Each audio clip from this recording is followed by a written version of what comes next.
अगली मौत किसकी? संजीव अपने दोस्तों राघव और प्रतीक के साथ बियर बार में बैठकर बियर पी रहा था। संजीव आज बहुत खुश लग रहा था। अरे यार, आज की पार्टी में तो मजा आ गया। तुम दोनों दोस्तों के साथ तो मेरी जिंदगी इतनी अच्छी है कि क्या बताओ कितनी अच्छी है। अरे भाई, अब दोस्ती की है तो जीना मरना सब साथ में। हाँ अरे यार सुनो, जल्दी से एक बियर और ऑर्डर करते हैं ना, एक आखिरी, और उसके बाद ये जश्न यहीं खत्म हो जाएगा। अरे हाँ, क्यों नहीं। वेटर, जल्दी से 2 बियर की बोतल लेकर आओ। आज मेरे दोस्तों को जश्न मनाना है, क्यों? इतने में वहां पर एक बहुत सुंदर लड़की छोटे छोटे कपड़े पहनकर हाथ में बियर की बोतल लेकर उसके पास आती है। ये लीजिए, आपने बियर ऑर्डर की थी ना, मैं लेकर आ गई। क्या बात है यार, इस बार की वेटर तो बड़ी सुंदर है। अब बियर लेकर आई हो तो अपने हाथों से ही पिला दो ना। हाँ, क्यों नहीं, जैसा आप बोलोगे मैं वैसा ही करूँगी। क्या बात है यार, अब तो लगता है रोज यहीं आना पड़ेगा। उसके बाद वो लड़की उन तीनों को बियर सर्व कर देती है। पार्टी करने के बाद वो तीनों अपने अपने घर जाते हैं। प्रतीक, संजीव और राघव को उनके घर छोड़कर जैसे ही अकेला अपनी कार में आकर बैठता है तो अचानक उसे एहसास होता है जैसे उसकी कार की पीछे वाली सीट पर कोई बैठा हुआ है। वो तुरंत पीछे मुड़कर देखता है। तुम यहाँ क्या कर रही हो? और तुम मेरी कार में कब आई? अरे तुम तो बार में वेटर थी ना। बस ऐसे ही मेरा दिल कर रहा था आपके साथ आपके घर चलने का, इसलिए मैं आपके साथ चली आई। अरे लेकिन तुम मेरी कार में आई कब? अभी कुछ देर पहले तो यहाँ पर मेरे दोस्त बैठे हुए थे।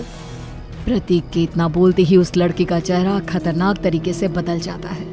उसकी आंखें पत्थर की तरह सफेद और पूरे शरीर पर नीली नीली नसें उभर आती है। गाड़ी चलाओ, पूरी स्पीड में चलाओ, और अगर तुमने गाड़ी रोकने की कोशिश भी की तो मुझसे बुरा कोई नहीं होगा। डर की वजह से प्रतीक के पसीने छूटने लगते हैं। उसका शरीर बुरी तरह से कांप रहा था।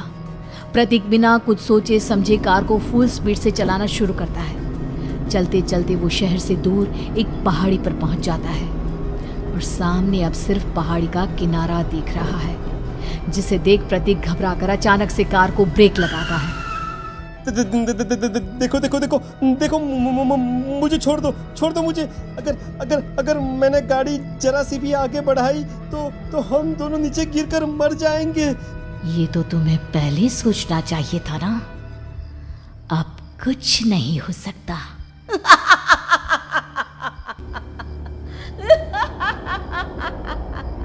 छोड़ दो मुझे। नहीं, प्लीज मुझे छोड़ दो। प्लीज मुझे जाने दो। छोड़ दो मुझे। गाड़ी आगे बढ़ाओ। और तभी अचानक से बिना प्रतीक के स्टार्ट किए उनकी कार आगे बढ़ती है और गहरी खाई में गिर जाती है। उसके चीखने की आवाज़ एक चारों तरफ सुनाई देती है।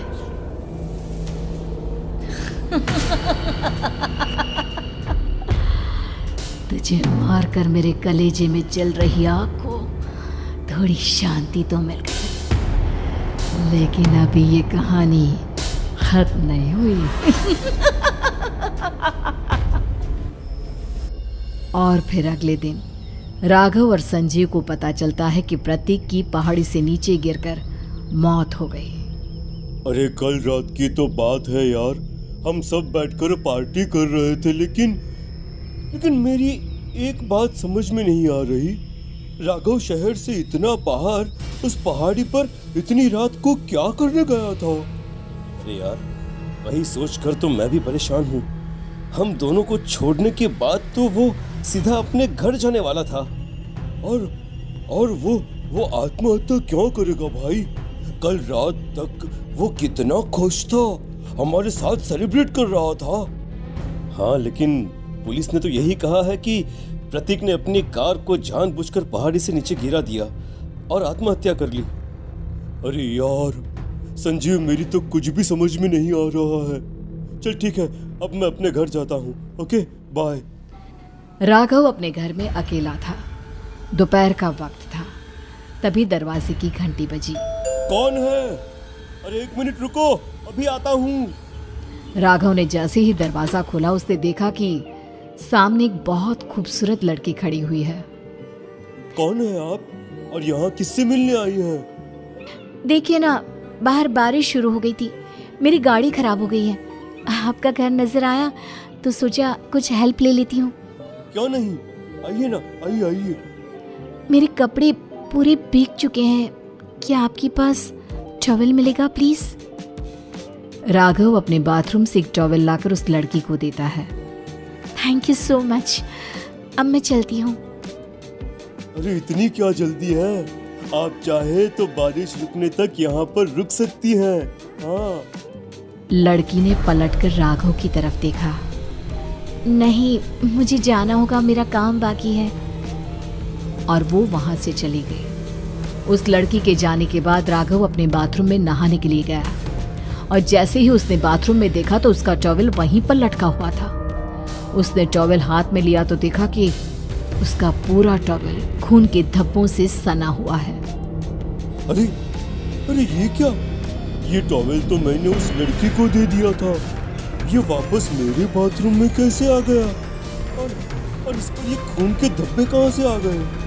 राघव ने आईने में देखा तो उसकी गर्दन पर एक बड़ा सा चाकू का कट लगा हुआ था जिससे खून बह रहा था, जिसे देख राघव के होश उड़ गए।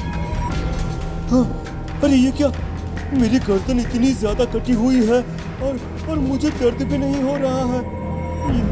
ये क्या हो रहा है मेरे साथ? राघव घबराकर बाथरूम से बाहर आया और अपना मोबाइल उठाकर उसने संजीव को फोन लगाया। संजीव जल्दी से मेरे पास आ जाओ। मुझे लगता है कुछ बहुत बड़ी गड़बड़ है, जल्दी आ जाओ। उधर से आवाज आई, लेकिन वो आवाज संजीव की नहीं बल्कि एक लड़की की थी। कुछ अजीब नहीं हुआ है, बस तुम्हारी मौत तुमसे मिलने आई थी और तुम्हें मार कर चली गई।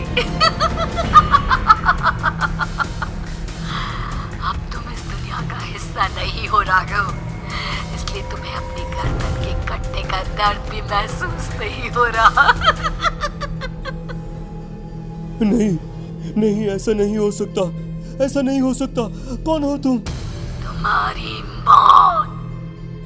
अब संजीव के पास खबर पहुंचती है कि राघव ने अपने ही घर में चाकू से गर्दन काटकर आत्महत्या कर ली।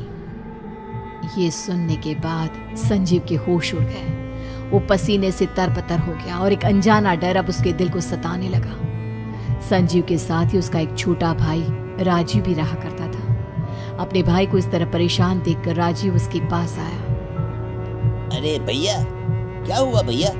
आप इतने घबराए हुए क्यों लग रहे हैं? प्रतीक और राघव की मौत, मेरा मतलब मेरी कुछ समझ में नहीं आ रहा भाई। अचानक से मेरे दोनों दोस्तों ने आत्महत्या क्यों कर ली? अरे वो तो मेरी भी समझ में नहीं आ रहा है भैया। हाँ, हो सकता है कि कोई परेशानी होगी और इसीलिए उन्होंने ऐसा किया होगा। हाँ, लेकिन दोनों की जिंदगी में एक साथ परेशानी और दोनों का इतनी खतरनाक तरीके से आत्महत्या करना, कहीं ऐसा तो नहीं मैं भी मर जाऊंगा? अरे आप ऐसी बातें क्यों कर रहे हैं भैया? वैसे ही मैं इतना परेशान हूँ। जब से अंजलि ने मेरा साथ छोड़ा है तब से सब कुछ बहुत अजीब सा हो गया है।